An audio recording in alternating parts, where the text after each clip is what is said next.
সাবেক প্রধানমন্ত্রী শেখ হাসিনার পরিবারের সদস্যদের নিয়ে 10টি সিনেমা বানাতে 574 কোটি টাকার প্রকল্প নিয়েছিল তথ্য ও যোগাযোগ প্রযুক্তি মন্ত্রণালয়, যার মধ্যে সিনেমা নির্মাণের ব্যয় ধরা হয়েছিল 378 কোটি টাকা। বাকি 196 কোটি টাকা খরচ হতো ওইসব চলচ্চিত্র নির্মাণ তদারকির জন্য। আওয়ামী লীগ সরকারের আমলে ভবিষ্যৎ প্রকল্পের তালিকায় স্থান পায় এই প্রকল্পও। সরকারি ভাষায় যাকে বলা হয় সবুজ পাতার ফাইল। সাবেক প্রতিমন্ত্রী জুনায়েদ আহমেদ পলকের বিশেষ আগ্রহে ওই প্রকল্প নেওয়া হয়েছিল বলে জানান সংশ্লিষ্টরা। এ ধরনের প্রকল্প দেখে হতবাক তদন্ত কর্মকর্তারা। এ নিয়ে প্রশ্ন তুলে তারা জানান, তথ্য ও যোগাযোগ প্রযুক্তি মন্ত্রণালয় কেন চলচ্চিত্র বানাবে? ইডেন বে কক্সবাজার সমুদ্র সৈকতের উপর নিজেদের একটি ঠিকানা। মাত্র 5 লাখ টাকায় আপনিও হয়ে যেতে পারেন এই হোটেলের মালিক। ইডেন বে, আ কনসার্ন অফ ভাইয়া হোটেলস।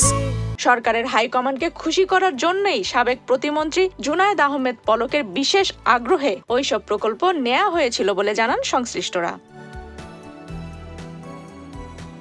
অন্তর্বর্তী সরকার ক্ষমতায় আসার পর বিগত সরকারের নেয়া বিভিন্ন প্রকল্পের অনিয়ম ও দুর্নীতি খতিয়ে দেখতে একজন অতিরিক্ত সচিবের নেতৃত্বে 7 সদস্যের তদন্ত দল গঠন করে। এরই মধ্যে বিভিন্ন প্রকল্পে হাজার হাজার কোটি টাকা লুটপাটের প্রমাণ পেয়েছে সেই কমিটি। চূড়ান্ত রিপোর্ট পাওয়ার পর উপদেষ্টা নাহিদ ইসলাম সংবাদ সম্মেলন করে সেই সব দুর্নীতির তথ্য তুলে ধরবেন।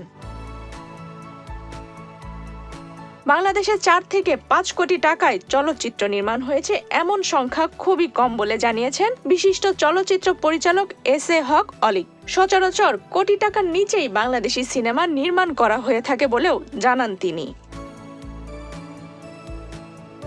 সংশ্লিষ্টরা জানান, শেখ পরিবারের জন্য যে 10টি সিনেমা নির্মাণের উদ্যোগ নেওয়া হয়েছিল তাতে গড়ে 5 কোটি টাকা করে খরচ করলেও পরিমাণ দাঁড়ায় 50 কোটি টাকা। সেটা যদি দ্বিগুণও করা হয় তাহলে 100 কোটি টাকা পর্যন্ত খরচ হতে পারে। তাহলে বাকি 474 কোটি টাকা কোন খাতে খরচ করা হতো? এটাই আমাদের প্রশ্ন। কিন্তু দুর্ভাগ্য, এসব প্রশ্নের উত্তর দেওয়ার মতো এখন আর কেউ নেই। কারণ এসব প্রকল্প নাকি নেওয়া হয়েছে তৎকালীন সরকারের ওপরের মহলের নির্দেশে। তাই কর্মকর্তা ও কর্মচারীরা এসব বিষয়ে তেমন কিছুই জানেন না। আফসানা রিপা, বাংলাদেশ প্রতিদিন।